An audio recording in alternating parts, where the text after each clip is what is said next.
So I've had a lot of people ask for a update on the 350 we dropped in that truck over the summertime. So we're going to take a look at it. Back from the dead.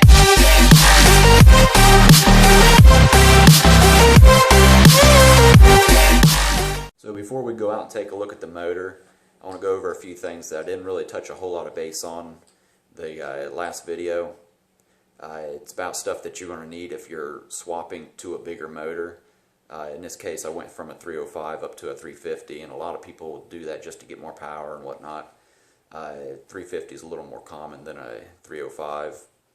A lot of the parts are compatible. One of the problems you're going to have is you're going to have different amount of fuel going into the cylinders. The computer's going to need to be different, so you're going to need a different ECM. You're going to have to go get a different electronic spark control module.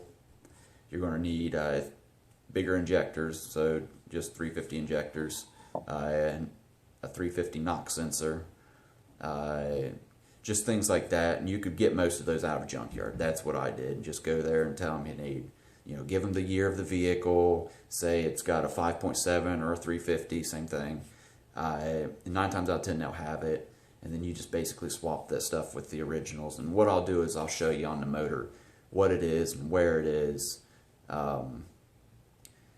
Except for the computer, the ECM is actually usually, and I think in most models, is behind the glove compartment. You got to open your glove compartment off or up, then pull the plastic out, and it's right in there. Just bolt it in.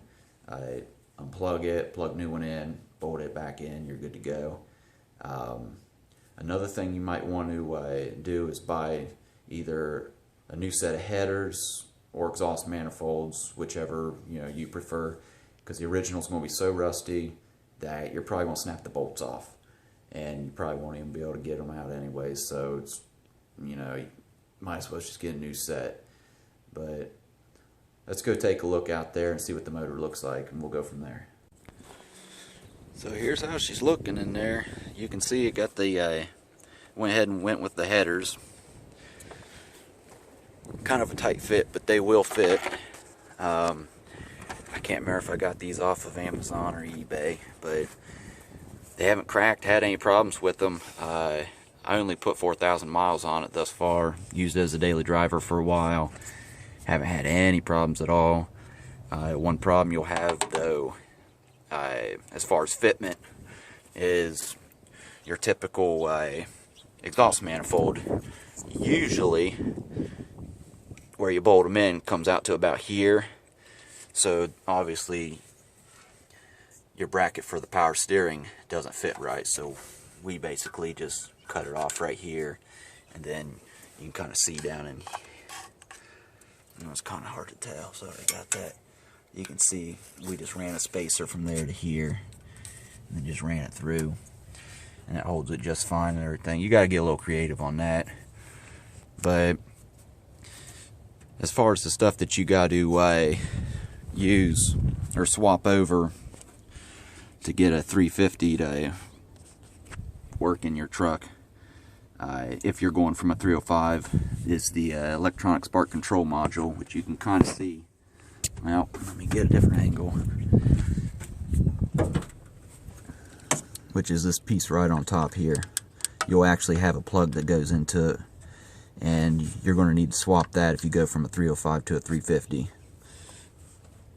And the other thing will be your knock sensor, and that'll be down on the passenger side. You can't see from up here, but you can't miss it.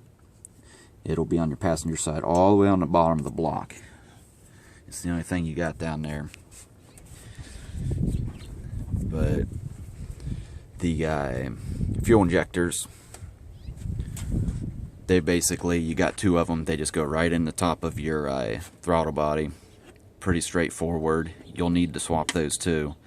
Everything else is compatible, aside from the ECM, but it's in your glove box.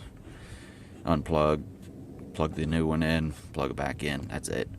So, but let's start this up and see how she sounds.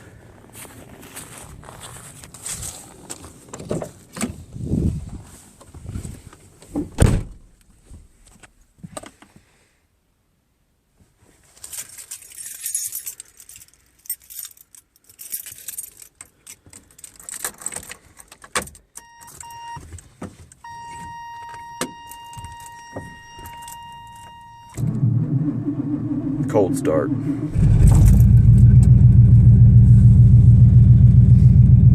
Haven't fired it up for about a month, but she starts every time. We've had temperatures get down into, if I can remember right, as low as -1, or I mean -10, I'm sorry, and it starts every time. It might take a little while because it's so cold, but I mean, it fires up. Oil pressure's always been good, haven't had any problems there. I mean, it's a great motor. If you have any questions on it, let me know. I know it's kind of brief. You got to get it timed, you got to do this and that. Sometimes the switching over the computer or the ECM can get kind of frustrating on picking the right one that you need and this and that. If you have any questions, send me a comment. I've done plenty of research on it and I've had my fair share of problems, but I got it right, so I can shed a little light on that for you. And like I was saying, the ECM is back behind this plastic back here, so just let me know if you need anything. Hit a like and subscribe.